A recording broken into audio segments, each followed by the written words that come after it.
Red టీవీలో మీ వ్యాపార ప్రకటనల కోసం ఈ నంబర్ని సంప్రదించండి. నమస్కారం సార్. నమస్తే. సార్, కేజ్రీవాల్ గారికి ఖలిస్తాన్ ఉగ్రవాదుల నుంచి బెదిరింపులు వస్తున్నాయి సార్. అలాగే వాళ్ళు ఈయన పైన ఆరోపణలు కూడా చేస్తున్నారు. 113 కోట్లు తీసుకున్నారని చెప్పేసి. అసలు దీంట్లో నిజమెంత ఉంది? ఎందుకు ఖలిస్తానీ ఉగ్రవాదులు ఈ విధంగా కేజ్రీవాల్ గారి పట్ల రియాక్ట్ అవుతున్నారు?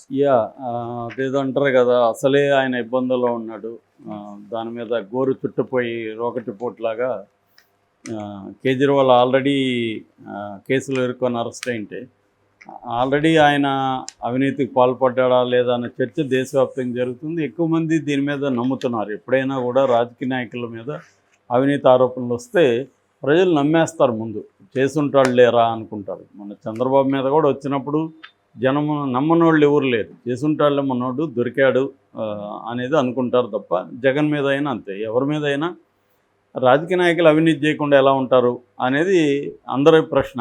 ఎందుకంటే వాళ్ళు ఒక్కొక్కరు మినిమం 100 కోట్లు ఖర్చు పెట్టే స్థాయికి అయిపోయింది ఇప్పుడు ఎన్నికలు. సో ఎక్కడి నుంచి వస్తాయి ఈ డబ్బులు?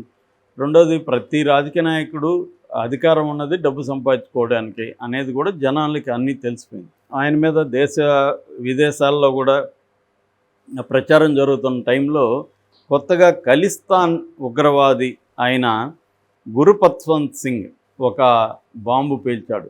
అదేంటంటే, మేము ఆయనకు 133 కోట్ల 54 లక్షలు డబ్బులు ఇచ్చాము. సో ఆయన మా ఉగ్రవాది జైల్లో ఉన్నాడు, ఆయన పేరు దేవేంద్ర పాల్ సింగ్ బుల్లార్, ఆయన్ని విడుదల చేయిస్తానని చెప్పాడు. ఈ మీటింగ్ వచ్చి న్యూయార్క్లో ఒక గురుద్వారాలో మేము భేటీ అయ్యాము. సో 2014లో అప్పుడే ఆయన ఈ ప్రతిపాదన తీసుకొచ్చాడు, మా పార్టీకి ఫండ్ ఇవ్వండి. ఇది పార్టీ ఫండ్ అనే ఆయన కూడా చెప్పాడు, వ్యక్తిగతంగా తీసుకున్నాడని చెప్పలేదు. సో ఇప్పుడు ఏ కేసులో కూడా కేజ్రీవాల్ మీద వ్యక్తిగతంగా ఆయన డబ్బులు తీసుకున్నాడని రాలేదు, పార్టీ ఫండ్ కోసమనే వస్తుంది. సో ఆ రకంగా ఆయన ఇప్పుడు ఆరోపించడం సంచలనంగా మారింది. ఈ గురుపత్వంత్ సింగ్ ఎవరంటే, ఆయన సిక్స్ ఫర్ జస్టిస్ అనే ఒక సంస్థకి వ్యవస్థాపక అధ్యక్షుడు. తను ఇటు అమెరికా పౌరుడు, ఇటు కెనడా పౌరుడు కూడా. సో తను ఎప్పటి నుంచో అనేక విషయాల్లో స్పందిస్తూ ఉంటాడు. ఆ మధ్య కూడా కెనడాకి మనకి మధ్య ఇబ్బందులు వచ్చినప్పుడు కెనడాలో ఒక సిక్కు ఉగ్రవాదిని ఎవరో చంపితే దాన్ని రా ఏజెంట్లే చంపారని కెనడా ప్రధానమంత్రి ఆరోపించాడు. అప్పుడు కూడా ఈయన కూడా స్పందించాడు. ఈయన వార్నింగ్లు కూడా ఇచ్చారు ఇండియాకి. ఈ గురుపత్వంత్ సింగ్ ఇండియాలో మేము అరాచకాలు క్రియేట్ చేస్తామని ఎప్పటి నుంచో ఖలిస్తానంటే సపరేట్గా సిక్కుల కోసం సపరేట్ రాష్ట్రాన్ని కావాలని కోరుకునే తీవ్రవాదులని ఖలిస్తాన్ ఉగ్రవాదులను పిలుస్తారన్నమాట. అయితే గతంలో కూడా మోడీకి వ్యతిరేకంగా బీజేపీ ప్రభుత్వానికి వ్యతిరేకంగా అనేకసార్లు ఢిల్లీలో ప్రదర్శనలు జరిగాయి. దాన్ని ప్రధానంగా సిక్కు సంబంధించిన, అంటే పంజాబు, హర్యానా ఈ రాష్ట్రాల రైతులు ప్రధానంగా దాన్ని లీడ్ చేశారు.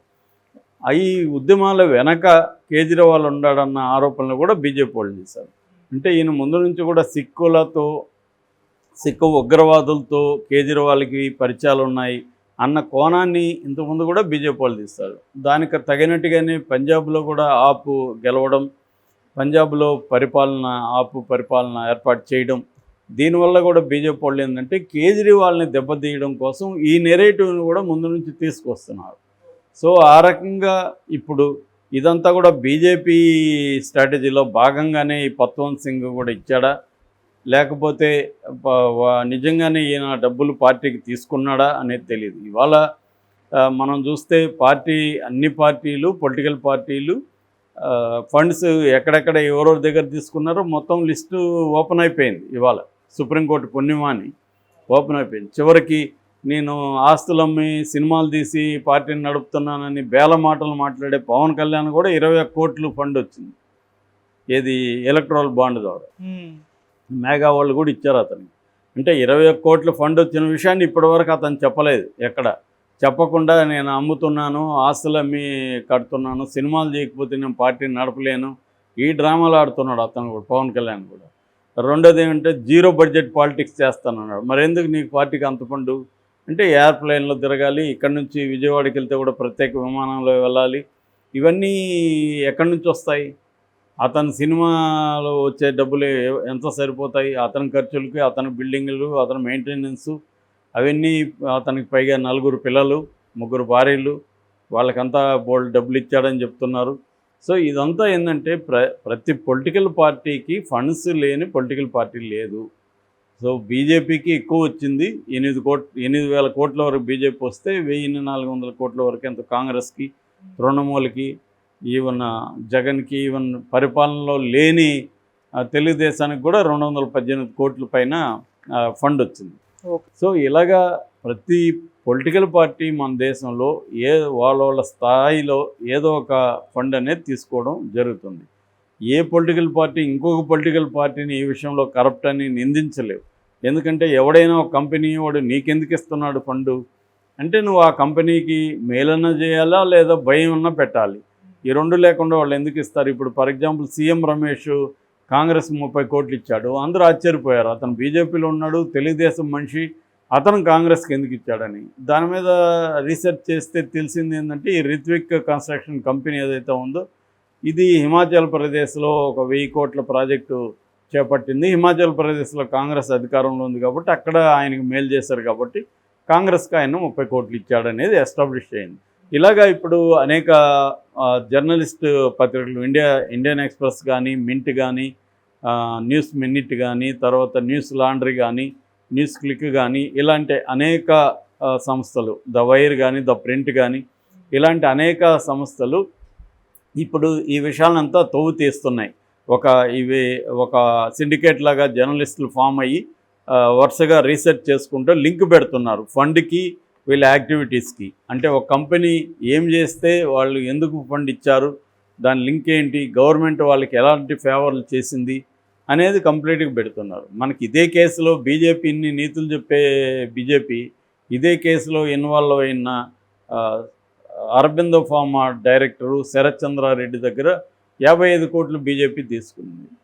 సో మరి అతన్ని సేవ్ చేసినట్టే కదా, శరత్ చంద్రారెడ్డిని సేవ్ చేయకపోతే అతను ఎందుకు ఇస్తాడు 55 కోట్లు? అందుకనే అతను అప్రూవర్గా మారాడు, బెయిల్ వచ్చేసింది. బెయిల్ని కూడా ఈడీ కౌంటర్ చేయలేదు, బెయిల్ ఇవ్వద్దని కోర్టును అడగలేదు, ఈడీ సైలెంట్గా ఉన్నింది. ఇవన్నీ ఉన్నాయంటే క్లియర్గా ఈ ఫండ్కి అయితే లింక్ ఉంది.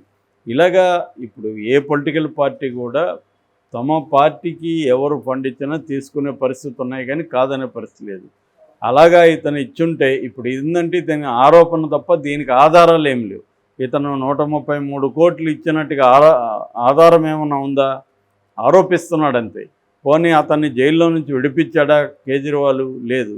మరి విడిపించినప్పుడు ఇతనికి ఎందుకు ముందే వాళ్ళు అంత డబ్బులు ఇచ్చేస్తారు? విడిపించినాక ఇస్తాం కొంత, ఇప్పుడు కొంత ఇస్తామనే కదా ఎవడన్నా చెప్తాడు. సో ఇదంతా కూడా ఏంటంటే ఎవడు ఏ ప్రయోజనాల కోసం ఇస్తున్నాడు, టైమింగ్ కూడా ఇంపార్టెంట్. ఇప్పుడే ఎందుకు చెప్పాడు? 2014లో కలిసి 10 ఏళ్ళకు ముందు కలిసాను అంటున్నారు. ఇప్పుడు ఎందుకు చెప్పాడు వాడు అంటే దీని వెనక్కి కూడా బీజేపీ ఉందా అన్న డౌట్లు అయితే వస్తున్నాయి. సో ఏదేమైనా కేజ్రీవాల్ని దెబ్బ కొట్టడం అనేది బీజేపీకి అవసరం. దీని మీద అయితే తీవ్ర వ్యతిరేకత వస్తుంది. కేజ్రీవాల్ని అరెస్ట్ చేశాడు లేదని పక్కన పెడితే కరెక్ట్గా ఎన్నికల ముందు దీన్ని తీసుకువచ్చి కేజ్రీవాల్ని బంధించడం ద్వారా కేజ్రీవాల్ అండ్ ఇండియా టుడే కూటమి విన్నింగ్ అవకాశాన్ని దెబ్బతీయడం కోసమే మోడీ చేస్తున్నాడు. మోడీకి భయం అయితే ఉంది, తాము గెలవలేమో అనే భయం కూడా ఉండకపోతే కేజ్రీవాల్ మహా అంటే 2-3 రాష్ట్రాల్లో ఆయన ప్రభావితం చూపగలడు. దానికే భయపడి అతను అరెస్ట్ చేయాల్సిన అవసరం ఏముంది అనేది ఎక్కువ మంది అడుగుతున్నారు. కొంతమంది ఏమో అతను కుంభకోణంలో ఉంటే అరెస్ట్ చేయకూడదా అని అమాయకంగా ప్రశ్నిస్తున్నారు. అలాంటి అమాయకమైన ప్రశ్నించే వాళ్ళకి ఒకసారి బీజేపీ చరిత్రని పోయి చదవండ్రా బాబు అని సలహా ఇవ్వాలి. ఎందుకంటే ఎవరు నేరాలు చేసినా, ఎవరు ఫైనాన్షియల్ ఫ్రాడ్స్ చేసినా వాళ్ళు బీజేపీలోనో లేకపోతే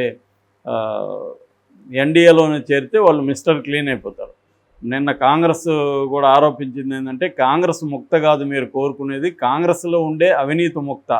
అంటే కాంగ్రెస్లో ఉండే అవినీతి పరులంతా మీరు చేర్చుకుంటున్నారు. వాళ్ళు ఒక్కసారిగా మీ పార్టీలోకి రాగానే వాళ్ళు దాని ఏమంటారు వాషింగ్ మిషన్లోకి వచ్చినట్టుగా క్లీన్ అయిపోతున్నారు అనేది చెప్తున్నారు. ఒక అజిత్ దోగి కావచ్చు, ఒక అశోక్ చౌహాన్ కావచ్చు, ఒక చంద్రబాబు ఇప్పుడు వెళ్ళాడు. మొన్నటి వరకు చంద్రబాబును కూడా అన్నారు, చంద్రబాబు వెళ్ళినాక ఇంకా అతను క్లీన్ అవుతాడు.